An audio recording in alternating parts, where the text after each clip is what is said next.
Hello students, welcome to Vidya institute. Complex number class 11th का एक important concept करेंगे आज की क्लास में, पोलर फॉर्म, जिसे मॉडुलस आर्गुमेंट फॉर्म भी बोलते हैं। किसी भी कॉम्प्लेक्स नंबर की पोलर फॉर्म कैसे निकालते हैं और क्या होती है, ये हम आज की क्लास में डिस्कस करेंगे। सभी जानते हैं कि कॉम्प्लेक्स नंबर की कार्टेशियन फॉर्म होती है z equal to x plus iota y. अब ये z equal to x plus iota y का क्या मतलब होता है?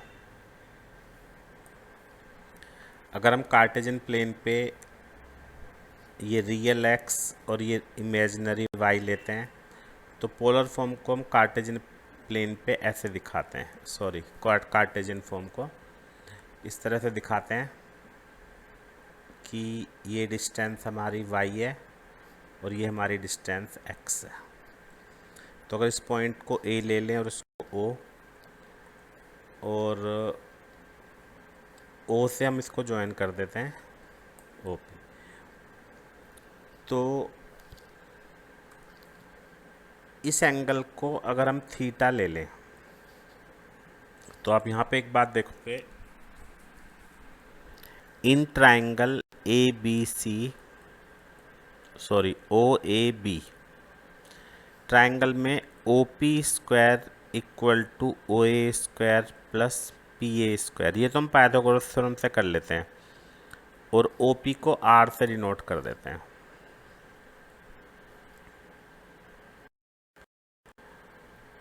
तो ये जो हमारी R की वैल्यू है, ये आप पहले भी पढ़ चुके हो, इसको बोलते हैं मॉडुलस।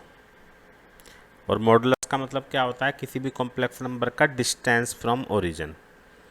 तो आर तो हो गया मॉडुलस। अब हमने ऊपर एक वर्ड लिखा है आर्गुमेंट। आर्गुमेंट का क्या मतलब होता है वो अभी देखते हैं। अगर हम इसी ट्राइंगल में ट्रिग्नोमेट्री का यूज करें, in triangle OAB base upon hypotenuse x upon r equal to कितना होगा?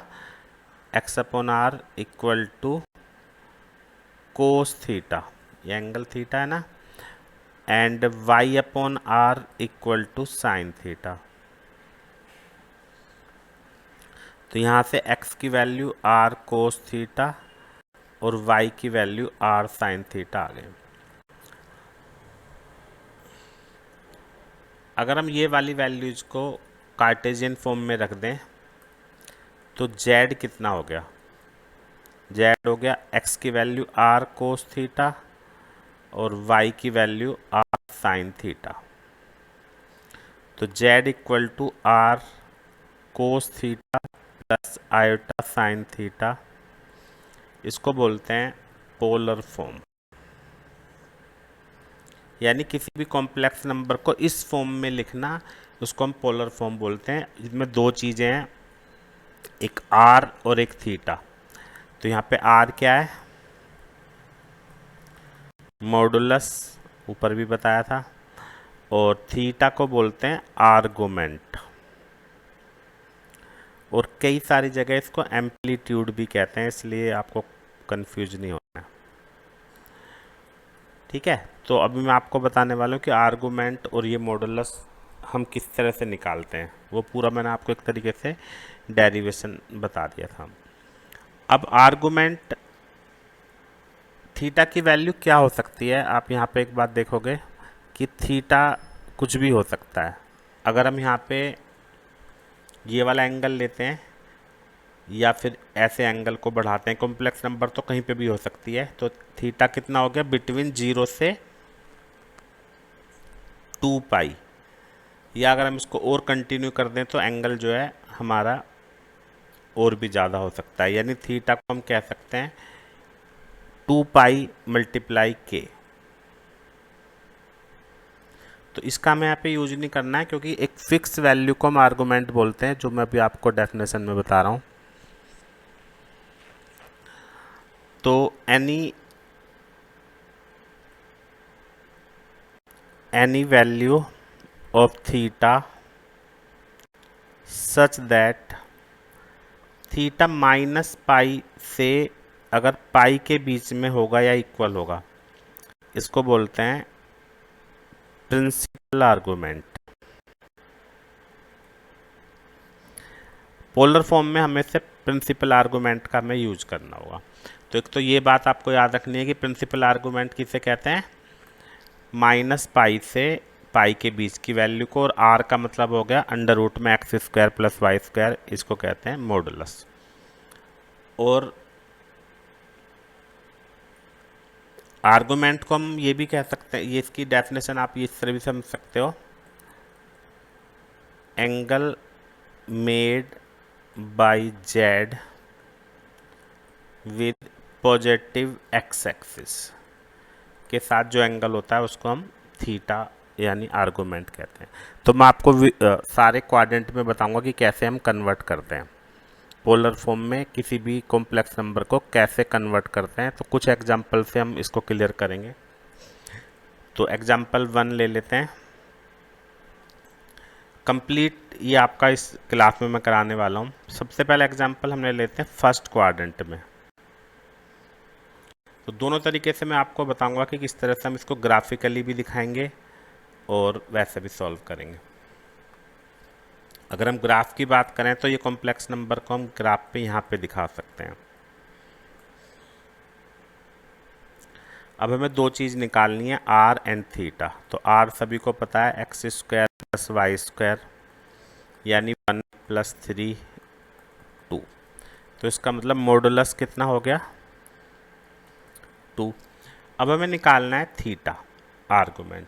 तो यहाँ पे आपको एक बात ध्यान रखनी चाहिए, हम कंपेयर करके भी निकाल सकते हैं आर कोस थीटा और साइन और कोस से अलग अलग, लेकिन मैं आपको एक शॉर्टकट बता रहा हूँ क्योंकि ये एक्स की वैल्यू हो गई और ये वाई की वैल्यू हो गई और हमें थीटा निकालना है। तो हम इस तरह से करेंगे, in triangle O A P perpendicular upon base equal to tan theta.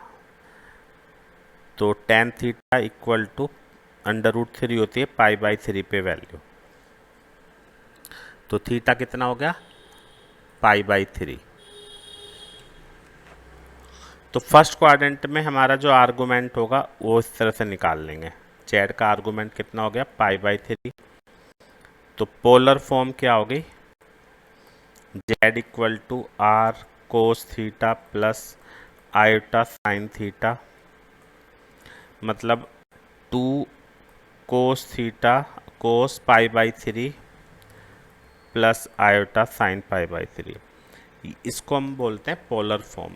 ये और ये एक ही बात है, बस इसमें हमने मॉडुलस और आर्गुमेंट दिखाएं, ये हमारी कार्टेशियन फॉर्म थी। इस तरह से आपको समझना होगा। फर्स्ट क्वाड्रेंट में हम इस तरह से करते हैं। अब मैं बताता हूँ सेकंड क्वाड्रेंट में आपको पोलर फॉर्म किस तरह से निकालनी होगी, सेकंड में, फिर थर्ड में, फिर फोर्थ में। तो ये कंप्लीट टॉपिक आज की क्लास में आपका हो जाएगा। सेकंड अब ले लेते हैं, अगर हम z इक्वल टू -1 - √3 आयोटा, सॉरी ये, तो ये क्या हो गया सेकंड क्वाड्रेंट। तो कार्टेशियन प्लेन पे करने से हमेशा आसानी से समझ में आ जाता है, तो इसलिए हम यहाँ पे बताएंगे। ये नंबर हमारी यहाँ पे हो गई है ना, ये रफ डायग्राम है। तो ये एक्स एक्सिस का लॉन्ग 1 और ये हमारा हो गया वाई। अब ये वाला एंगल यहाँ पे हमारी पोलर फॉर्म के अकॉर्डिंग आर्गुमेंट है ये थीटा। तो ये कैसे निकालेंगे, उसके लिए हम इसको अल्फा मान लेते हैं। तो आर तो हमारा पीछे निकाल दिया था, मैं बार बार नहीं निकालूंगा, टाइम वेस्ट होता है। तो in triangle O A P perpendicular upon base equal tan alpha. तो अल्फा कितना आ गया π/3। लेकिन हमें निकालना है ये वाला एंगल, क्योंकि बाय डेफिनेशन जो आर्गुमेंट होता है वो एक्स एक्सिस के साथ एंगल होता है। तो आर्गुमेंट कितना हो गया थीटा माइनस 180 माइनस ये पूरा एंगल कितना है 180। तो ये हो जाएगा 180 माइनस π/3 यानी 2π/3। तो सेकंड क्वाड्रेंट में जब भी हमारा आर्गूमेंट हमें निकालना होगा। तो इस तरह से हम करेंगे कि पहले अल्फ़ा निकालेंगे, फिर 180 में से उसको माइनस कर देंगे।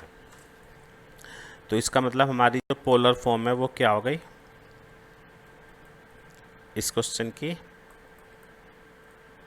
z equal to R cos 2π/3 plus iota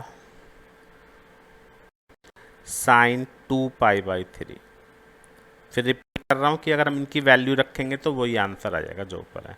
तो सेकंड क्वाड्रेंट में आपको ऐसे करना होगा। अब हम आते हैं थर्ड क्वाड्रेंट में। अगर दोनों नेगेटिव हैं तो इसका मतलब हो गया थर्ड क्वाड्रेंट। तो थर्ड क्वाड्रेंट में कैसे करेंगे अब ये देखते हैं। तो सबसे पहले तो ये समझना ज़रूरी है कि थर्ड क्वाड्रेंट में हम पॉइंट कहाँ पे लेते हैं। ये हमने ले लिया, तो ये हो गया हमारा एक्स एक्सिस के लॉन्ग 1 और ये √3। अब हमें एंगल कौन सा फाइंड करना है, आर्गूमेंट यहाँ पे क्या है ये समझना है। देखो अगर हम यहाँ से लेते हैं तो ये हो गया 180 प्लस समथिंग। आर्गूमेंट होता है -π से π के बीच में, तो हमें ये वाला एंगल हमें निकालना होगा। इसको बोलते हैं हम आर्गूमेंट, यहाँ पे थीटा। तो अब ये कैसे निकलेगा, उसके लिए फिर हम इसको अल्फ़ा ले लेते हैं। तो आर तो पहले ही बता चुका हूँ। तो in triangle O A P वही perpendicular upon base equal to tan alpha. तो अल्फ़ा कितना आ गया हमारा π/3। अब ये एंगल π/3 है, तो आर्गूमेंट कितना होगा, आर्गूमेंट होगा पाई, पूरा पाई माइनस अल्फ़ा।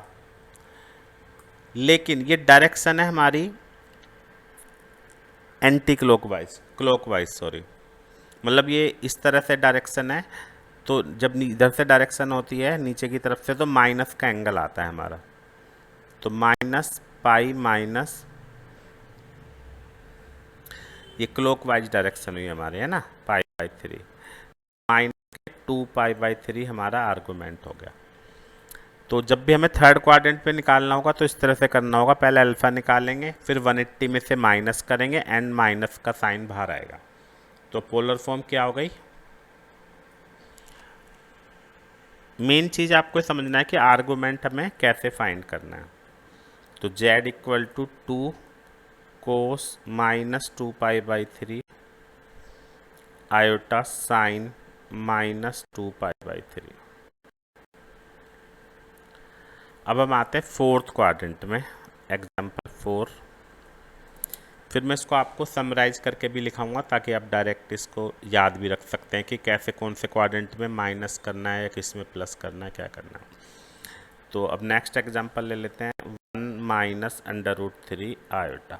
ये हो गया हमारा क्वाड्रेंट फोर्थ क्वाड्रेंट में हमने यहाँ पे पॉइंट ले लिया।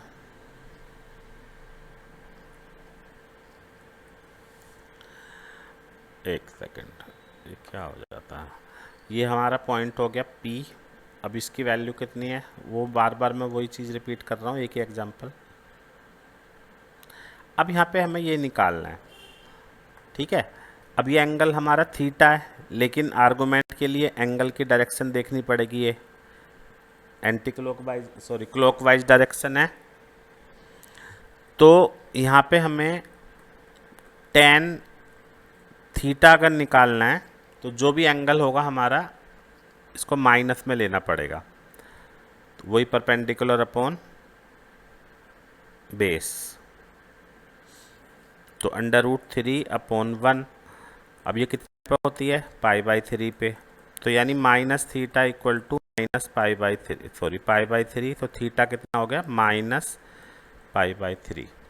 तो आर्गूमेंट हो गया -π/3। जो मैं आपको एग्जांपल बता रहा हूँ हर क्वेश्चन में आपको इस तरह से करना होगा क्वाड्रेंट के हिसाब से। तो फोर्थ क्वाड्रेंट में आपको इस तरह से ध्यान रखना है कि ये हो गया। अब मैं इसको समराइज करके लिखूंगा एक बार, जिससे आप कोई भी क्वेश्चन बहुत ही आसान तरीके से कर सकोगे। और एक चीज़ और है, अगर कॉम्प्लेक्स नंबर एक्सिस पे होगी तो क्या होगा, जैसे यहाँ पे यहाँ पे यहाँ पे यहाँ पे, तो पहले वो भी बता देता हूँ, क्योंकि इस क्लास में आपका ये कॉम्प्लेक्स नंबर की जो मॉडुलस आर्गुमेंट फॉर्म है ये कंप्लीट आपको मिल जाएगी। तो एग्जांपल 5, अगर z equal to 0 plus iota, इसको चेंज करना है कॉम्प्लेक्स नंबर को मॉडुलस आर्गुमेंट फॉर्म में, तो इसमें आप कुछ करने की ज़रूरत नहीं है। कॉम्प्लेक्स नंबर ये वाली यहाँ पे है, तो जो थीटा है वो कितना हो गया, r तो 1 है, थीटा हो गया π/2। बस डायरेक्ट आप लिख दोगे, रीजन लिख सकते हो because z lies on positive y axis, इसलिए ऐसा हुआ है ना। और अगर ये एमसीक्यू में पूछे जा सकते हैं, अगर यहाँ पे है मान लो z equal to 0, z equal to -1 plus 0 iota, तो -1, 0 यहाँ पे, तो आर्गुमेंट कितना लेंगे हम, पाई, या -पाई भी ले सकते हैं, यहाँ पे आपको कुछ जरूरी नहीं है ना। तो इस तरह से अगर एक्स एक्सिस पे या वाई एक्सिस पे है तो हमें ये करना होगा। अगर हम यहाँ पे ले लेते हैं, मतलब z equal to 0 minus iota, तब हमारा आर्गुमेंट कितना होगा ये, तो थीटा इक्वल टू -π/2। तो सारे केसेस में मैंने आपको मॉडुलस और आर्गुमेंट निकालने बता दिए हैं। मॉडुलस में तो कोई दिक्कत होती नहीं है, आर्गुमेंट के लिए आपको याद रखना है। अब मैं जल्दी से इसको पूरा समराइज करके लिख रहा हूँ, जो आपको याद रखना है कि अगर हमारे पास z equal to x plus iota y कोई कॉम्प्लेक्स नंबर है, तो आर्गुमेंट कैसे निकालते हैं वो मैं बता रहा हूँ। मॉडुलस तो आपको पता ही है। तो सबसे पहली बात, अगर x और y दोनों पॉजिटिव हैं, मतलब फर्स्ट क्वाड्रेंट में है, तब तो हमारा डायरेक्ट हम यहाँ से tan निकाल लेंगे y/x करके, तो हमारा थीटा निकल जाएगा। ठीक है। अगर हमारा आता है सेकंड क्वाड्रेंट में, अब ये पूरा मैं समराइज करके बता रहा हूँ ताकि अब याद रखोगे कि हमें ऐसा करना है। तब हम क्या करेंगे, यहाँ पे अल्फा निकाल लेंगे y/x। ये तब मैं बता रहा हूँ अगर आपको फिगर भी ना बनानी हो, तो यहाँ पे मॉडुलस लेंगे क्योंकि हमें नेगेटिव पॉजिटिव को कंसीडर नहीं करना है। तो हम यहाँ से अल्फ़ा निकाल लेंगे। सेकंड क्वाड्रेंट के लिए हमें थीटा निकालने के लिए अल्फ़ा को 180 से माइनस करना पड़ेगा, या फिगर बना के भी बता सकते हो। और अगर है हमारे पास थर्ड क्वाड्रेंट, तो पहले अल्फ़ा निकालोगे, फिर थीटा के लिए -π माइनस अल्फ़ा कर देंगे। और अगर है हमारे पास फोर्थ क्वाड्रेंट, तब मैंने ऊपर बता दिया है क्या करेंगे, माइनस थीटा हम डायरेक्ट निकाल लेंगे। या उसमें भी आप ऐसे कर सकते हो कि पहले अल्फ़ा निकाल लो, फिर theta equal to minus alpha कर दो। तो चारों केस में मैंने आपको बता दिया कि आर्गुमेंट हम कैसे निकालते हैं। मॉडुलस ऊपर ही बता दिया था, फिर इनको रख के हम r cos theta plus iota sine theta में पुट कर देते हैं। तो कॉम्प्लेक्स नंबर का बहुत इंपॉर्टेंट टॉपिक है पोलर फॉर्म या मॉडुलस आर्गुमेंट फॉर्म। उम्मीद है सभी को समझ में आ गया होगा। कॉम्प्लेक्स नंबर की प्लेलिस्ट आपको स्क्रीन पे नज़र आ रही होगी, वहाँ से इसके आप और भी इम्पोर्टेंट क्वेश्चन देख सकते हैं। Thank you very much.